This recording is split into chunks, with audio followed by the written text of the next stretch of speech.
કેમની વર્કમાં ગયા છે? કલાક પછી આવશે. ફોન કરાવો કાકા. ઓકે, તમે કરશો? ભલે કલાકનો ટાઈમ લઈને કરજો હો કાકા. ઓલા આંબા કાકાનો હમણાં એને ગોઠણમાં દરજ છે ને એટલે પંચાયત કરવા નથી જઈ શકતા. આ આખા ગામની મંડળી ભેગી થઈને સાંજ પડે એટલી પંચાયત કરે કે વાત પૂછોમાં ખબર નહીં એમને એને શું મળતું હશે. કોને ખબર આખું ગામ શું કરે છે. અને બાપુજી પણ એકે દિવસ મુઠ્ઠી મારે છે ખરા? જો બેટા એમાં મને શું વાંધો હોય છે? એ બાને તમને તો બે કલાક ઘરમાં શાંતિ મળે છે ને. લ્યો બોલો. હું કહું એટલે મને ટોકવાની. મારે લાખ કામ બાકી છે. હું તો આ હાલી રસોડામાં. અને હા, હું તમને એમ કહું છું કે તમે લેપટોપ ખોલીને ફેસબુકમાં ચોટ કરો છો. એ ચોટ નથી તો બીજું શું છે? કયા માટે સમય બરબાદ કરો છો?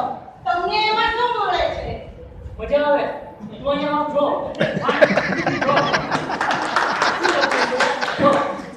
એક યુવતી રસ્તા ઉપર જતી હતી, એના ટી-શર્ટ ઉપર લખેલું હતું, તમારું ધ્યાન ચાલવામાં નથી, સાવધાન. જાવા દ્યો ને. કાલે દિનેશભાઈ છોકરીના જેવા તેવા ફોટા જોતા હતા. મને તો એવી શરમ લાગી. મારે આ વાત મનીષાને કરવી જ પડશે. જોજો હો, તું આ વાત મનીષાને કહેતી હતી, ભલી તો ચાપતી નહીં. આ જો મારું કોમ્પ્યુટર જો, પણ આ દિનેશ છે ને મારા સેટિંગ જ કરી નાખે છે. એને કેટલી વાર ના પાડી કે તમારા કમ્પ્યુટરના સેટિંગ લેવા મારે જો બીજું લેપટોપ જ લઈ જવું છે. એટલે નવું લેપટોપ લઈ દેવાનું, આપણે પૈસા બગાડવાના. હું તમને કહું છું, આપણે એવું કઈ કરવું નથી. પણ જોયું આ સ્ક્રીન સાવ બ્લેન્ક થઈ ગયો. દિનેશ, ઓ દિનેશ, શું છે મોટા ભાઈ? શેરી બૂમો પાડો છો? તને કેટલી વાર ના પડી તું આ મારા સેટિંગ કરવાને કેટલો ત્રાસ થાય છે, પણ માને કોણ? લાવો જોઈ.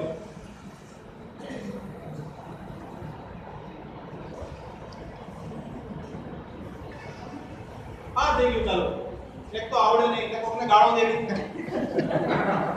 અરે આ શું? આમાં કઈક મેસેજ આવ્યો લાગે છે. Important message. Do not turn off Trupti madam ભાઈ આવ્યા. હે ભગવાન, અરે ભાભી, હા? જુઓ તો ખરા, આમાં કઈક મેસેજ આવ્યો છે. લખ્યું છે કે ગૌતમની શોક સભામાં ભગવાનને આપેલ વચન મુજબ આપણા ઘરમાંથી કોઈનું મૃત્યુ થવાનું છે. મૃત્યુ